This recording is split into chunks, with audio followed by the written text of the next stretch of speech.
Hello and welcome to the Customer Success Playbook podcast, where we're passionate about elevating your customer success game. I'm Roman Trebon, joined with my co-host Kevin Metzger. Kev, happy 2024. How you doing? Excited to be here. 2024, we're coming in fast, man.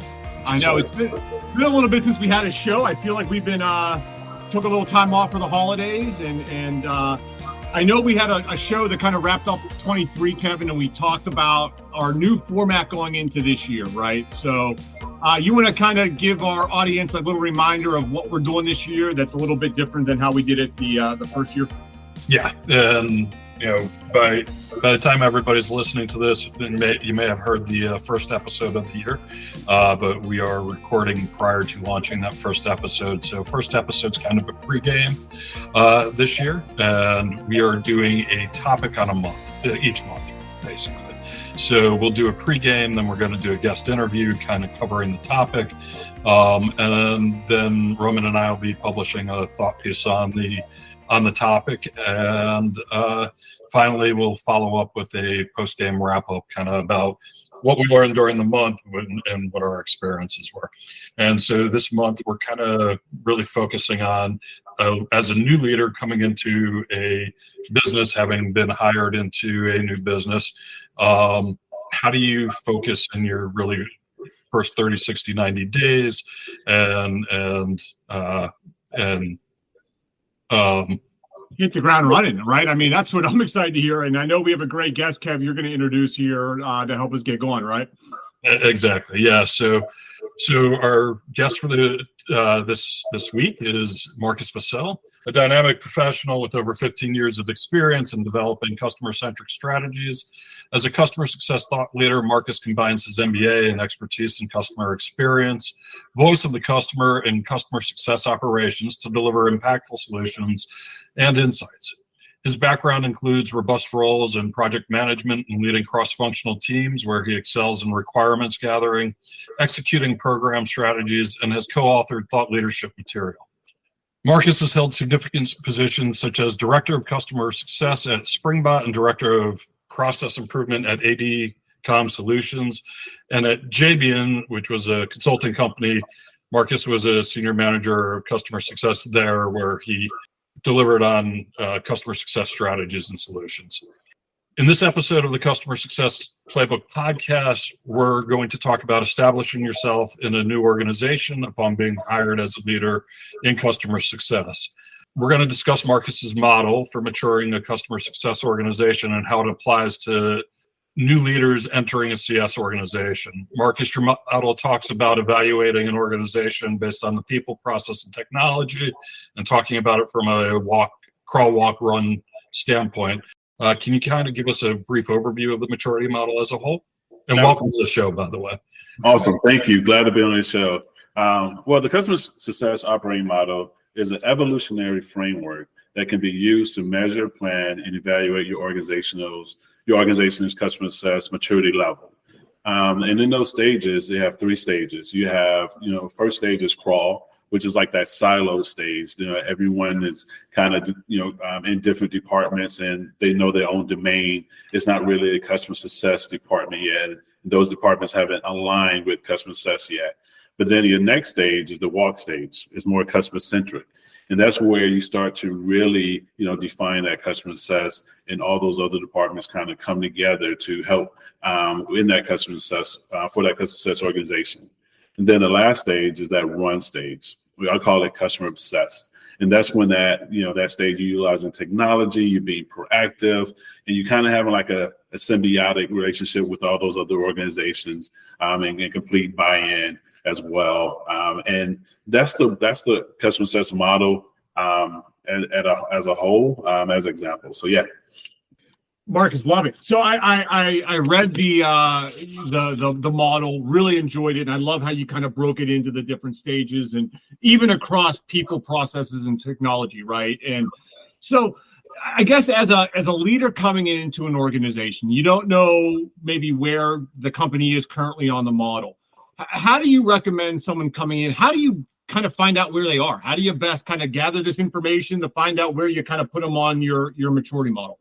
That's a great question. I start looking at things through the lens of competency and capacity. Looking at processes, people, and their technology, and making sure that it's delivering the value that it's supposed to deliver.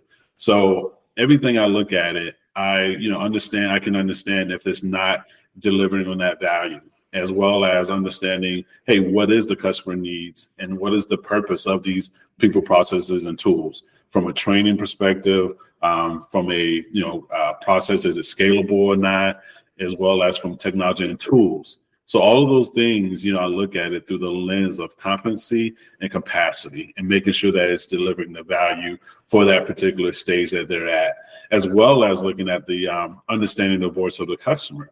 One of the things that a lot of people don't realize, and people just they go into the numbers and things like that, talking to the employees, having that conversation with employees, that empathetic conversation with the employee, and making sure that helping them understand what you're asking and getting the right answers from them is vital as well too, and helping them know that you're on their side and you're just trying to improve things.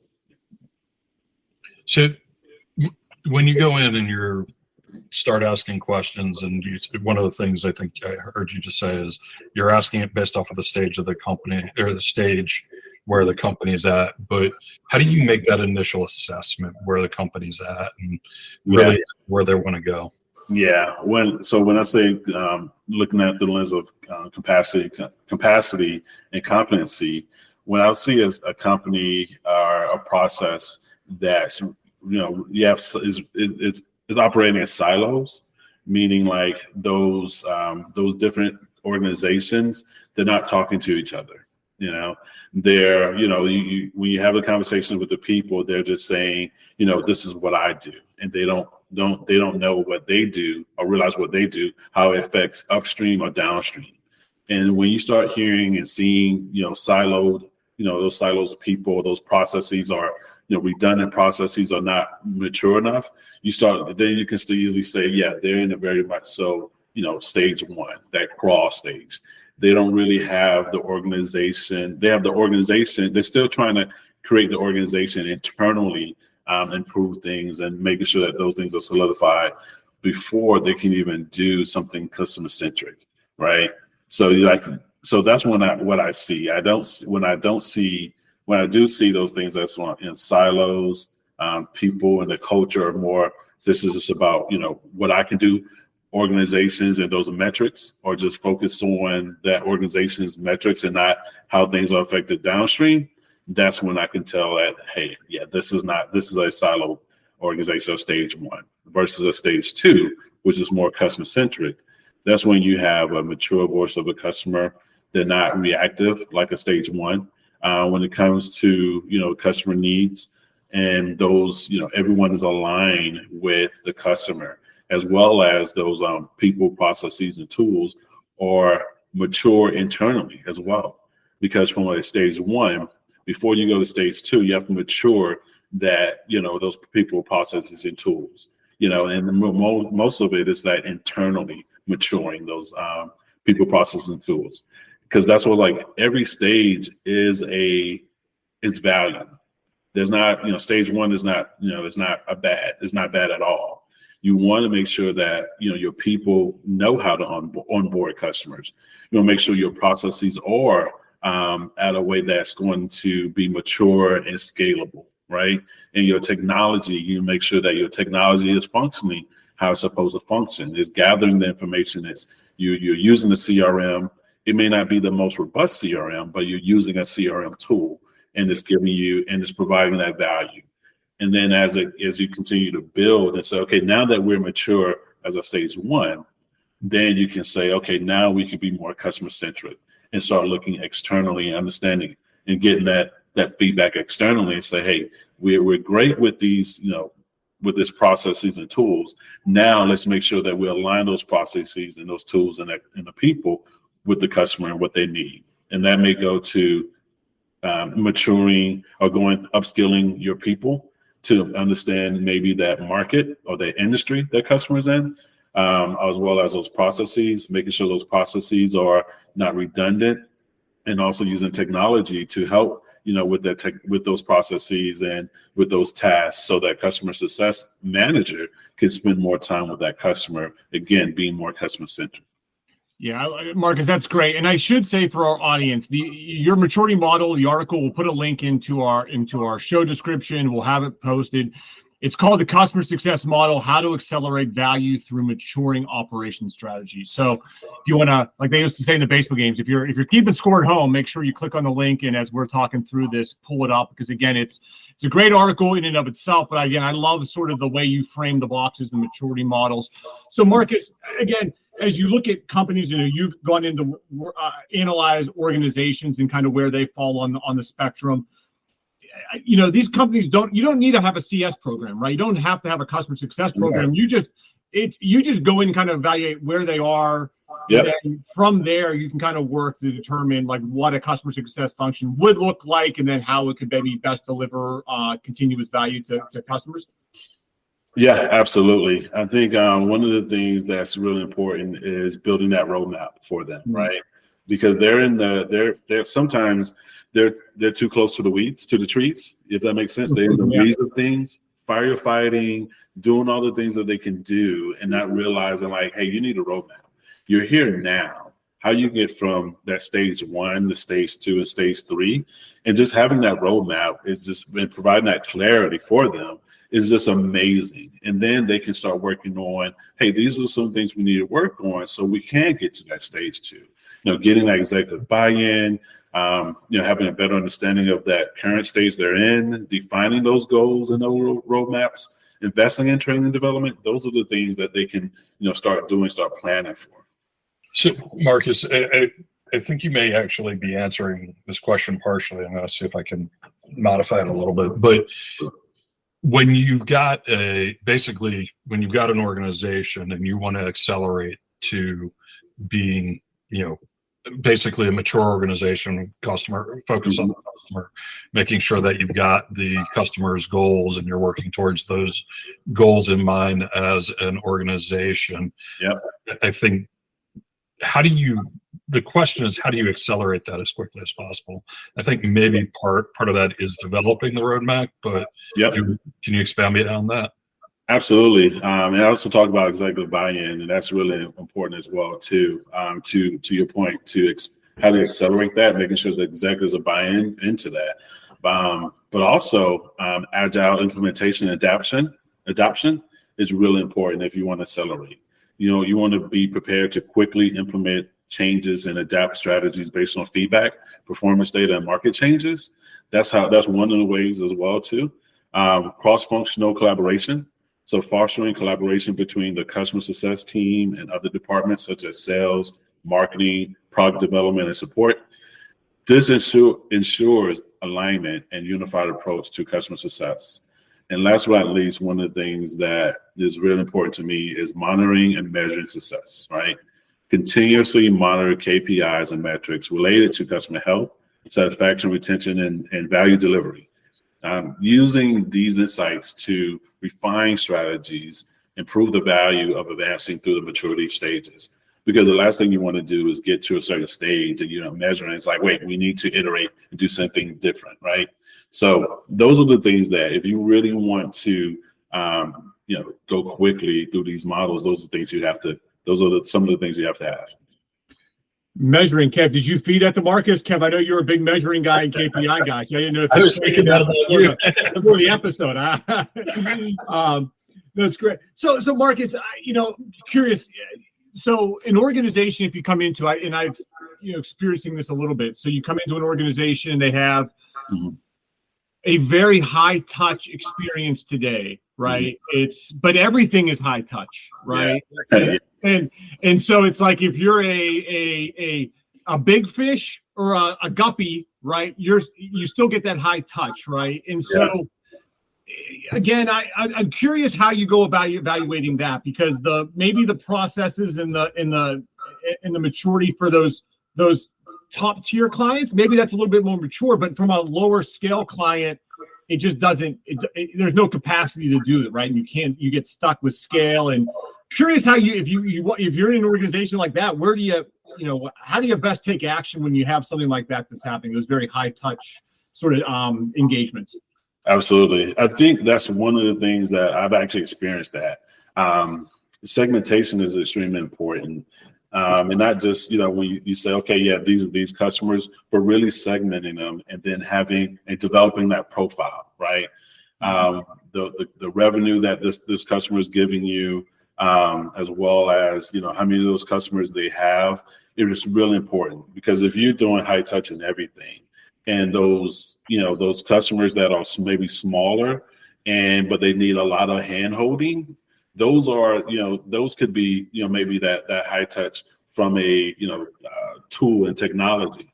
But back to your question, going to that segment, understanding those segments and building those profiles, and taking that to the executive team to really get their understanding of how this ties into the bottom line, to business outcomes of having a customer that's high value, and customer that's low value, not necessarily in the customer, but just what they're bringing from a revenue perspective, how different that profile looks, but we're treating them and we're doing the same thing.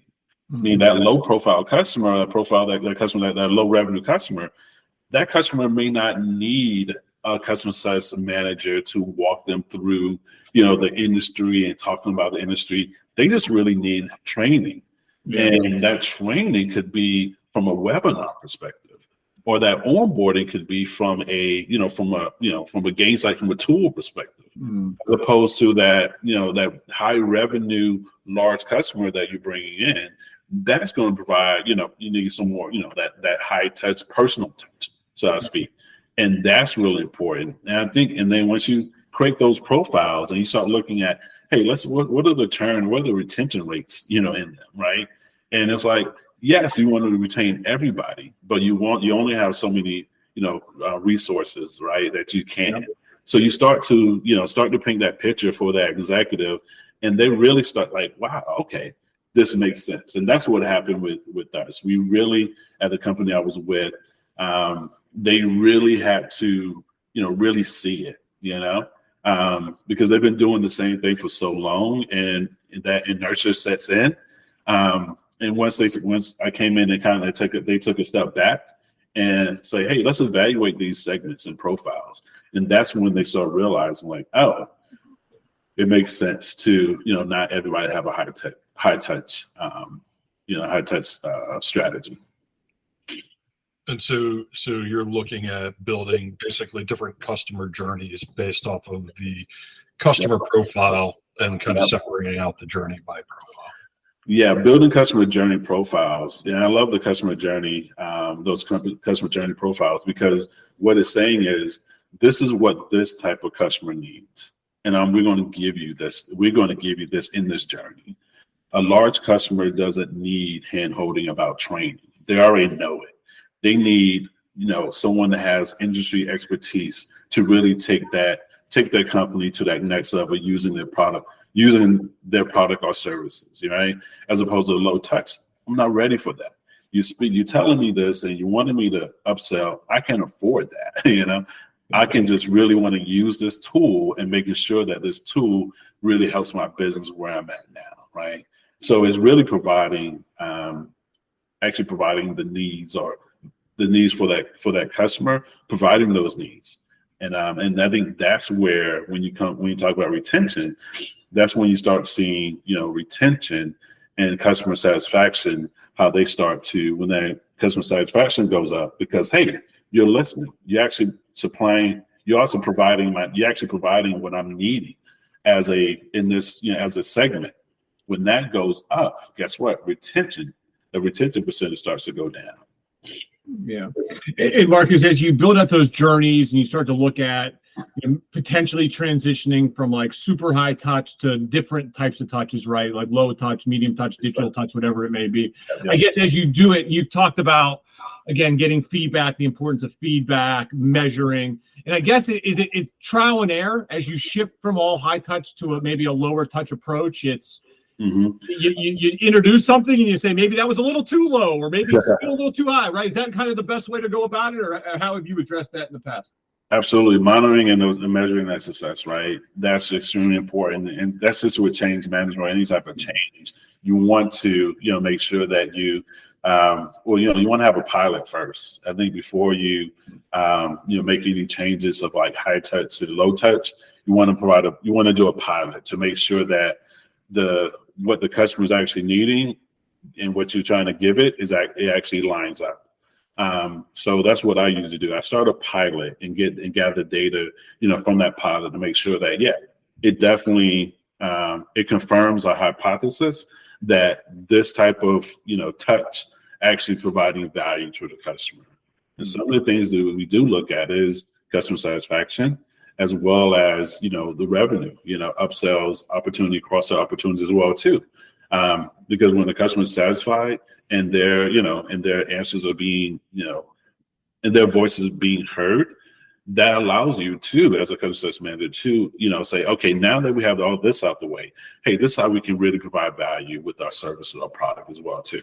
So it should be an increase in upsells and revenue as well too. Makes sense. Along these lines, as you move through the maturity model, do you expect that you're going to see basically an increase in retention and sales? Is that directly related to maturing the organization, or is that a kind of an indirect response? Maybe it depends on the segment and the customer and what you're maturing within the model. Absolutely. I think with this maturity model is providing, making sure that you are aligned with your customer needs at the time that they need it, right? From a voice of a customer perspective, voice of a product. If you have a product that you're only selling one thing, one function, nothing more than that, and and the customer's like, hey, I'm good with this, right? But when the customer's saying, you know what, I actually want more and need more, and you start hearing that, then you start, okay, and let's increase these features, increase these products. And if you increase the product, but your processes are the same, you increase the features of the product, but you haven't really educated your customer success manager on not just the product and those features, but also the industry that customer is in and how it can better help them, and have that conversation and doing those monthly or quarterly reviews. Then that's where you start to lose value in those in that customer, and that customer you start seeing that retention increasing, unfortunately. I mean, the retention goes up, or retention is going down if you're not doing it right. So it is a byproduct of listening to the customer where they're at, that increased retention and the increasing revenue. Is just a byproduct of just really understanding where the customer's at and listening to them and making sure your operations align with that. Yeah. So Marcus, the run stage, the customer obsessed maturity, that's the part. If you haven't got the article yet, that's all the way to the right. That's where you want to be. That's the North Star, right? Yeah. I'm assuming a small percentage of companies can get there. Yeah, I won't say a small percentage of companies that can get there. It just depends on. It depends on a few things, right? In the article I mentioned Netflix, Apple, those type of companies. But you have to realize those companies started somewhere, right? Yeah. They started somewhere. They started somewhere in this maturity model, and most likely it was at the beginning of stage one. So intentionally going to that, going from stage one, stage two, stage three. But I think most people will be in stage two and really should reap some of the benefits of those business outcomes while in stage two, and how they allocate their revenue, and also how they continue to listen to their customer and to build out that product, right? Because if that customer wants more products, and our customer's leaving because your competitor is providing those products, and guess what? Then you have to increase that product, and then so we increase that product, and all that your competitor is doing all these things within the product, and you're not. Then you're gonna just with your business, and it goes back to. What's your business plan? Your business plan is to be, hey, I'm great at being number 3 or number 5, and operating at this particular level. Or you invest and say, let's take it up a notch, because your customers will leave when the competitor is providing a better process, a better product, better service, and more robust features, being proactive in their needs, and because that's where that run stage, that's where all that's built out, right? Yeah. And I would imagine, just from your experience, Marcus, companies that are in the siloed stage, the early stages, that are in very reactive mode, right? They're in very reactive mode. As they build their roadmap to try to advance up the maturity model and become more customer obsessed, is a challenge. I'm assuming a challenge, and the things I've seen is getting through the day-to-day, getting out of that reactive mode where you can tackle some of those bigger rocks to kind of move forward with that plan. Yeah. Well, that may be the goal. I bet a lot of those companies are challenged to get out of that fire. Yeah. Absolutely. It becomes a culture of the company, and it becomes a badge of honor, kind of playing hero ball, right? It's almost like they thrive in it, and it's like, hey, this is just where this is, and this you got to go. Even when they onboard people, they're like, hey, can you, deal in chaos? And you're like, whoa, what are you telling me this here? But yeah, they really, it start again, that inertia starts to set in for most people and most team leaders as well too. But it definitely takes once your revenue or your bottom line you start to feel it, then you really have to make decisions of like, hey, should we stay in this? Or if your retention is going low, your customers are leaving, and you're not, and if your customers leaving, then guess what? I'm sure your employees are leaving. So you have a high turnover, you get feedback from, HR and things like that. Either you're, just going to be deaf to it, or, you're going to change or do something about it. And that change, it definitely requires, I won't say all the time outside leadership, but definitely, someone looking at the situation with a new, fresh eyes. Maybe that one of those leaders on the SLT team, went to a conference or heard this podcast. Let's hope so, Marcus, from your lips to our audience's ears, hopefully. Yeah. And they start to realize, hey, this is something different. We can do something different about this. We can't just stay in.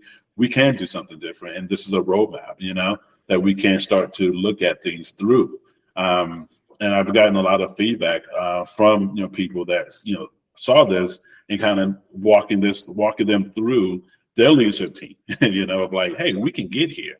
We are in this stage, the silo, and this is how we can get out this stage to help us get to this next stage, right? Yeah. Very good. So, Marcus, I'm going to ask you a question that we've traditionally asked all our guests. Sure. This is so. How do you see AI playing in CS, specifically can you see it playing within your maturity model somehow, or? Oh yeah, absolutely. That's where your run stage is, AI. That's really important. Those large language models, that data that's needed to drive AI is really, really important. And that data on customers, so they can be assistive within their product. While they go through that product, they can assist them, right? Or they could be proactive and kind of like think about it with Netflix. You watch a movie and then you go back to Netflix. It was like, hey, you watch this movie, you probably may find these movies as well too. And you're like, oh wow, I wouldn't even think about those movies. Let me try that out. That's an amazing experience. So AI, that's all powered by AI, right? And that's really important. And also, from a self-service tool as well too. Like, what are some of the things that customers can, do themselves, and having AI, do those tasks, those tasks that's not necessarily closer to the customer, or those tasks to help their CS, their customer success manager as well too.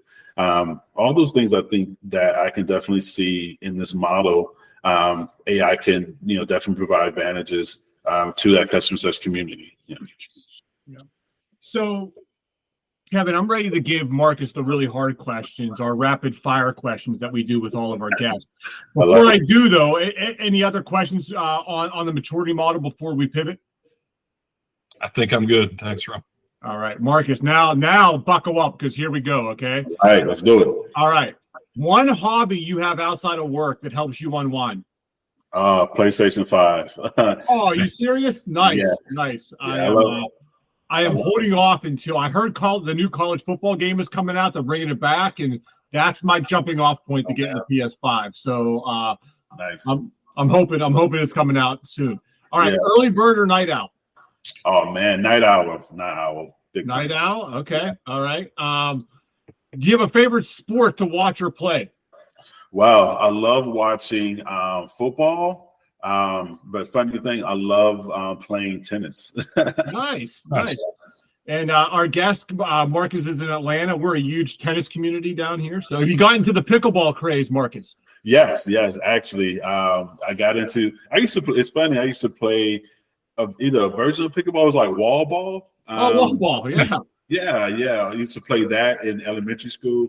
Then I kind of matured to racquetball. I go to my local YMCA. They have those, racquetballs you can, play and things like that. And I used to love that. Kept me in shape and kept me very much so competitive, my competitive edge. But and then tennis. My sister, she used to play tennis in college. She got a scholarship and everything, and so she kind of got me into tennis. And you need more discipline. And more, you need to be more skilled, and that's a challenge. So, and I love a challenge. So, she's beating me a few times because she did it a lot and she loves it. But I'm definitely slowly but surely, growing in that as well. That's awesome. Well, Kevin and I play pickleball. We're all in Atlanta, Marcus. We got to get a game together. Yes. Your wife's on my team. You and Kevin can team up, and we'll go from there. One place you'd want to travel where you've never been? Oh, wow. One place I want to travel I've never been. That's a good question. It's funny. Even though I'm part Jamaican, I've never been to Jamaica yet. I'm half Jamaican. I'm first generation American. Jamaican, but I've never been to Jamaica, and so that's definitely next thing. The next travel, I've been to Spain, I've been to Brazil, I've been to all these other places, but I think I've grown up in Miami. There's a huge Jamaican population there, so I'm like, oh, I'm good. This is Jamaica, right?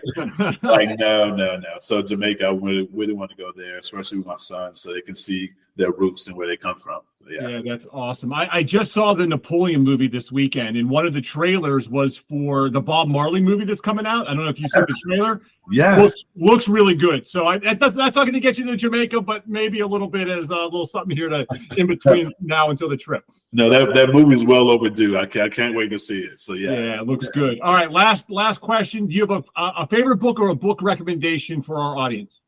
Oh wow, I think it's a book by Daniel Pink called Drive.